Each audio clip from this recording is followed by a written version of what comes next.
서울이 터졌습니다. 서울 아파트 가격 얘기인데요. 다시 패닉 바잉의 양몽이 되살아나고 있습니다. 2021년 우리를 괴롭혔던 패닉 바잉이 다시 일어나고 있는데 2월 토지거래 허가 구역을 풀면서 시작을 했죠. 강남 3구, 용산구 집값이 올라갔고 3월에 확대 재지정을 했음에도 불구하고 잠시 주춤하다가 점 커지더니 지금 굉장히 심각한 상황까지 가고 있습니다. 이재명 정부 첫 부동산 대책이 임박했는데 역대 정부는 한 달에서 두 달 정도 이제 취임하고 있다가 첫 대책이 나왔는데요. 이재명 정부는 국토부 장관 인선까지 기다려줄 여유가 없는 것 같습니다. 지금 워낙 급박하게 돌아가고 있기 때문에 첫 대책이 나올 것 같은데 어떤 대책이 나올지 어떤 대책이 나오고 그에 따른 파장에 대해서 한번 살펴보도록 하겠습니다. 집값 얼마나 올랐을까요? 한국부동산원 매매가격 지수 변동률을 한번 볼 텐데요. 작년 2024년부터 올해 2025년 6월까지입니다. 6월 중순까지인데 작년 7월 기억나시죠? 스트레스 데이살 2단계 두 달 연기하면서 집값이 쭉 이렇게 6월부터 6, 7, 8 쭉 올라가다가 추석 지나고 잠잠하고 계엄하고 정치적 불확실성이 일어났을 때 주춤하더니 토지거래 허가구역 풀고 쭉 올라갔다가 토지거래 허가구역 확대 재지정하고 다시 쭉 내려오는가 싶더니 5월부터 다시 쭉쭉 올라가더니 지금 대선 대통령이 되고 지금 이렇게 올라가고 있습니다. 아마 6월 3주, 4주차 통계 계속 나오면 이렇게 올라갈 것 같습니다. 심각하잖아요. 그래서 지금 부랴부랴 이 정도에서 차단을 하려고 정부가 대책 마련을 하고 있습니다. 금융위원회에서도 대출 규제 취하기 위해서 뭐 분주하게 움직이고 있고 국토부도 분주하고 청와대도 분주하고 지금 난리가 난 상황입니다. 거래량도 한번 봐야겠죠, 우리가. 강남 3구 한번 보죠. 강남 3구인데 앞서서 본 게 이제 서울 아파트 평균이고요. 강남은 더 많이 올랐잖아요. 여기 파란색 보이시죠? 이 파란색이 강남이고요. 나머지가 노란색이 송파고 강남 서초인데 강남 3구를 보면 어떻습니까? 올해. 이건 올해입니다. 앞서서 볼 때는 서울이 굉장히 높게 쭉 올라가는 것 같았는데 그건 평균이고요. 강남 3구는 훨씬 더 높습니다. 토지거래가 풀어졌을 때 서울 평균은 0.25였는데요. 와, 이건 0. 송파구 0.83, 0.79, 0.69 터졌습니다. 쭉 내려오더니 송파구는 마이너스까지 간 적도 있고요. 다시 최근에 6월 2주차 보니까 송파구 0.71, 강남구 0.51, 서초구 0.45, 서울 평균은 0.26, 2배, 서울 평균 2배로 강남 3구가 높고 추세 흐름이 너무 가팔라가지고 사실 제가 강남 3구만 통계를 했고요. 성동구, 마포구도 이건 못지않게 0.5 정도 수준으로 가파르게 올라가고 있습니다. 한마디로 한강벨트, 서울 한강벨트는 난리가 난 상황입니다. 거래량을 보더라도 우리가 알 수가 있죠. 이게 작년부터 올해까지 2년간 거래량인데 앞서서 본 그래프하고 비슷하다 그렇죠?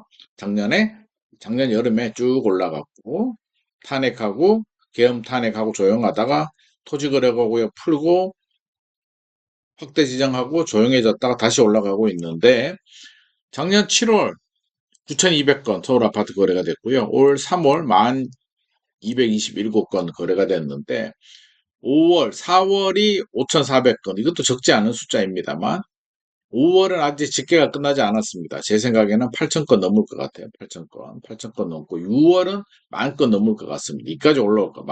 제 생각에는 6월은 12,000건 정도 나올 것으로 예상을 하고 있습니다. 심각하죠? 어떻게 여름만 되면 이렇게 뜨거워지는지 참 신기합니다. 이게 참 우연의 일치치고는 너무 신기한데 2년간의 거래량 그래프를 봤는데 어떤 느낌이 오죠? 2023년 또 올랐다 내렸다. 근데 2024년 올랐다 내렸다. 2025년 또 이렇게 가겠죠? 그러면 이게 파고가 점점 높아진다는 걸 우리가 좀 느낄 수 있죠. 뭔가 심상치 않습니다. 2023년보다 2024년, 2024년보다 2025년이 점점 치고 올라가는 게 빨라지고 있다는 겁니다. 이거 뭔가 심상치 않습니다. 흐름이 실제로 조정장이 끝났는지 더블딕 가능성도 좀 열어뒀었는데 2022년에 2022년 4분기에 한번 크게 떨어지고 3년 정도 조정이 있다 마지막 한번 더 떨어지고 올라갈 줄 알았는데 지금은 분위기가 너무 가파르게 올라가니까 저도 당황스럽습니다. 현장 분위기는요, 아우, 불안감 폭발입니다. 패닉 바잉, 포모, 피어 오브 미싱 아웃, 뒤떨어질 것 같은 두려움, 더 이상 못 기다리겠다라고 해서 그동안 꾹꾹 참고 기다리는 분들이 지금 폭발하고 있습니다. 난 더 이상 못 참겠다. 돈 가지고 있는 분들, 집 팔고 현금 가지고 있는 분들, 1주택 가진 분들, 2주택 가진 분들, 아예 없는 분들은 뭐 아무 생각이 없을 수도 있는데, 어지간히 보통 좀 있다 하시는 분들이 지금 불안해서 미치려고 합니다. 한강벨트 뛰어넘어서 지금 확산되고 있고요. 지금 분위기라면 노도강으로 확산되는 그 시간 문제입니다. 수도권 지역으로도 번질 것 같습니다. 용인 수지까지 왔고요. 아마 수원, 광교, 동탄, 안양 이렇게 번지는 거는 저는 시간 문제 아닐까 하는 생각이 듭니다. 그래서 정부 움직임도 가파르고 있습니다. 원인 분석을 좀 해야겠죠. 왜 이럴까? 도대체 왜 이러지? 경기도 안 좋은데? 하나씩 따져보게 되면 일단 강남이 토지거래가구역으로 폭발하면서 기준점, 천장이 높아졌습니다. 기준점이 높아졌기 때문에 나머지 지역들의 키 맞추기 따라가는 상황이고요. 경기 침체 저성장으로 불안하잖아요. 불안하면 뭐 하겠습니까? 안전자산을 선호합니다. 똘똘한 한 채로 간다는 얘기죠. 똘똘한 한 채, 똘똘한 지역, 똘똘한 한 채. 똘똘한 지역이 전국에서 보면 서울에서도 한강벨트입니다. 한강벨트에서도 강남 3구, 용산구. B아파트 요즘 안 좋잖아요. 상가 꼬마 빌딩 뭐 다 안 좋습니다. 지식산업센터. 그러다 보니까 아파트로 집중이 되면서 똘똘한 지역, 똘똘한 한 채가 갑니다. 거기에 정부 대책도 다주택자 규제를 하고 있기 때문에 한 채로 가는 거고요. 근데 이재명 정부는 이제 공급으로 풀겠다고 했는데 10년 이상 걸리잖아요. 될까? 긴가민가 합니다. 2026년 내년부터 입주 물량 서울 수도권 크게 줄어듭니다. 기준금리 계속 내려가고 있습니다. 집값이 어떻게 떨어지지? 안 떨어질 것 같은데 라는 불안한 마음에 드디어 기다리던 분들이 이제 펴지고 있는데, 그럼 이걸 잠재워 줘야 되잖아요. 이 불안 심리를 잠재워 주는 내용이 들어가야 되는데 이재명 정부의 첫 대책 고민됩니다. 세금은 자제하고 공급으로 풀겠다고 했기 때문에 첫 대책부터 바로 세금 규제를 끄집어낼 수는 없잖아요. 그럼 대통령 말이 순식간에 뒤집혀 버리기 때문에 우리 관료들 조직에서는 그렇게 하지는 못할 것 같고요. 금융으로 잡을 것 같습니다. 금융.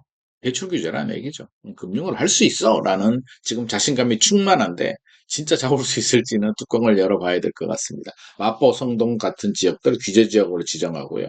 15억 초과되는 아파트 대출 제한하고 지방 미분양 같은 경우는 지금 주택수는 빼주는데 취득세 중과도 뭐 면제해주는 방안이 나오지 않을까 하는데, 그럼 이 정도로 잡을 수 있을까? 불안심리 잠재울 수 있을까? 라고 한다면 쉽지 않을 것 같습니다. 저는 이 정도 내용 가지고. 왜? 이미 시장에서 예상을 했던 부분이고요. 예상을 뛰어넘어야 충격도 받고 와 이거 뭐지? 한번 쉬어가야지. 한 번 더 생각을 하게 되는데 앞서서 말한 내용들은 우리 다 예상을 하고 있던 내용들이고, 그렇죠? 만약에 충격적인 게 나오려면 뭐가 나와야 되냐면, 지금은 이제 성동구 마포구 정도는 규제지역 지정하고 토지거래구역 정도 지정하리라고 우리가 생각을 합니다만, 뛰어넘어서 수도권 뭐 전체를 묶어버린다. 뭐 예를 들어서 수도권 전체를 묶어버리고 대출 규제 강화하고 다주택자 규제도 안 할 줄 알았는데 민주당이 폐지해버리고 종부세 강화하고 양도세 한시적으로 감면해서 매물 나올 수 있게 파격적으로 이렇게 한다면 우와 이거 뭐지?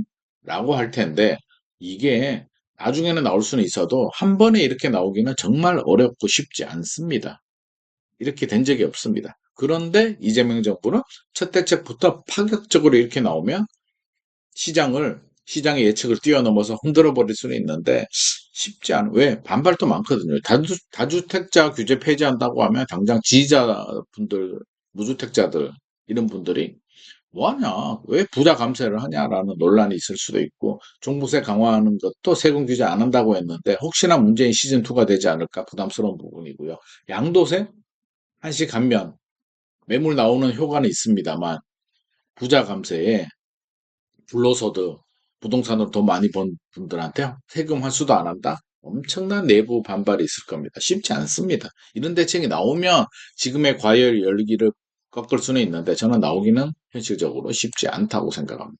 앞서서 제가 예상했던 대책 정도 나올 것 같고요. 참 공교롭습니다. 민주당이 집권하면 집값이 올라간다고 했는데 그런 논리가 그런 속설이 있잖아요. 노무현 문재인 정부 때 그랬는데 와 이재명 정부는 사실 이게 논리적으로 말이 안 되는데 어떻게 이재명 정부 출범하자마자 집값이 이렇게 올라가는지 또 부동산의 늪에 빠진 거 아닌가 이미 빠진 것 같습니다. 약하게 때리면 풍선효과 생겨서 수도권으로 확산되고 있고요. 아주 강하게 때려버리면 자칫 잘못하면 지금 경기도 안 좋고 지방도 안 좋고 서울 수도권만 잠깐 바짝 하고 있는데 여기까지 죽여버리게 되면 이제 PF라든지 경기 침체가 더 가속화되기 때문에 이것도 쉽지 않고 한마디로 진퇴양난입니다. 진퇴양난. 이 진퇴양난의 어려움, 고비를 어떻게 돌파를 할지 지켜봐야 될 부분이고요. 첫 대책 공식적으로 발표가 되면 제가 또 제대로 분석해서 알려드리도록 하겠습니다. 오늘의 내용이 도움이 되셨다면 좋아요와 구독 부탁드립니다.